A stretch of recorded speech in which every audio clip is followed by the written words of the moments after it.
Сәлеметсіздер ме оқушылар? Қазақ тілі мен әдебиеті сабағына қош келдіңіздер. Бүгінгі сабағымыздың тақырыбы бөлімі қуат көзін үнемдей білеміз бе?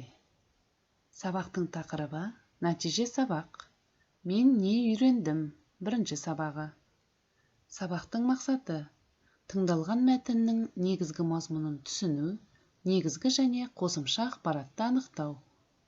Тақырып бойынша үйренген сөздерді қолдана отырып, мәтінде көрсетілген мәселені шынайы өмірмен байланыстыру. Оқылым. Бірінші тапсырма. Мәтінді оқы.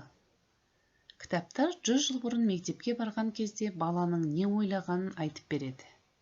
Немесе сол кездері балалардың не армандағанын, неден қорыққандарын, және не оларды бақытты ететінін де айтып бере алады. Кітап балалардың ата-анасын, олардың кімге ұқсағысы келетінін есінде ұстайды. Ал ата-аналары өздерінің балаларына қандай болашақ тілейтінін де кітап арқылы біле аламыз. Біз бүгінде өткен өмір жайлы кітаптарды жаза аламыз. Және олар жиі әсерлі болады. Бірақ бүгінгі автор алыстағы өткен өмірдің нағыз иістері мен дәмдерін, қорқыныштары мен қуаныштарын біле бермейді. Кітап өзінің қай кезде жазылғанын біледі. Кітаптың есінде бәрі сақталады. Ескі құжаттардан таба алмаған нәрселерді әңгімелер жинағы есінде ұстайды. Мәтін түсінікті болса, жазылым, айтылым тапсырмасын орындайық. Екінші тапсырма. Тест тапсырмаларын орында, түсінгеніңді айт. Бірінші сұрақ. Сұраққа жауап бер. Мәтінде не туралы айтылған? Бала туралы, баланың арманы туралы, баланың өмірі туралы, балаларға арналған кітап туралы. Екінші сұрақ. Кітаптар осыдан 100 жыл бұрынғыны қалай есте сақтайды? Кітапта жазылған өзгереді, кітапта жазылған өзгермейді, кітапта жазылғанды өшіреді, кітапта жазылғанды басқа тілге аударады. Үшінші сұрақ. Сөйлемді жалғастыр. Ата-аналары өздерінің балаларына қандай болашақ тілейтіні де кітапта көрінеді. Себебі кітапты балалар жазады.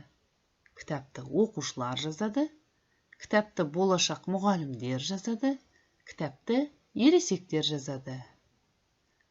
Төртінші сұрақ. Сұраққа жауап бер. Ескі құжатта жоқ нәрселер неге әңгімелер жинағынан табылады? Құжатта тек мәлімет сақталады, әңгімеде өмір суреттеледі, құжат жоғалады, әңгіме жоғалмайды. Тапсырманың дескрипторы. Тест сұрақтарына жауап береді, әр дұрыс жауапқа 1 балл. Яғни бұл жерде 4 сұрақ. Толық жауап берсеңіздер 4 балл.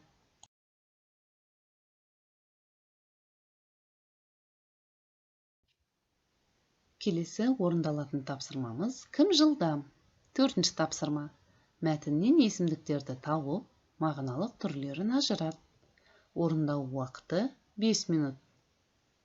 Үлгі. Олар. Жіктеу есімдігі.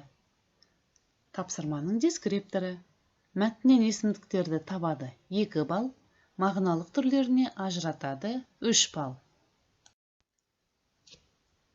Тілдік бағдар бойынша берілген есімдіктің мағыналық түрлері мәліметімен өте жақсы танысыпсыздар. Сіздерге есімдіктің түрлері түсінікті болған екен. Барлығын дұрыс таптыңыздар.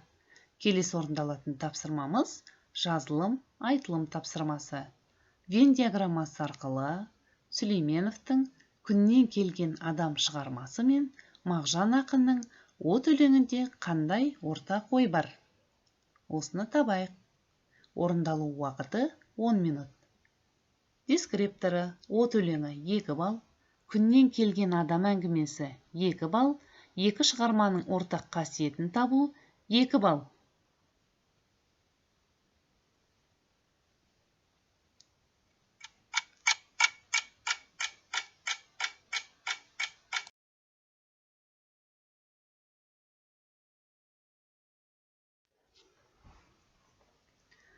Бүгінгі сабағымыз да аяқталып қалды балалар. 3Q әдісі арқылы өз ойымызбен бөліссек. Қажет, қиын, қызықты болды.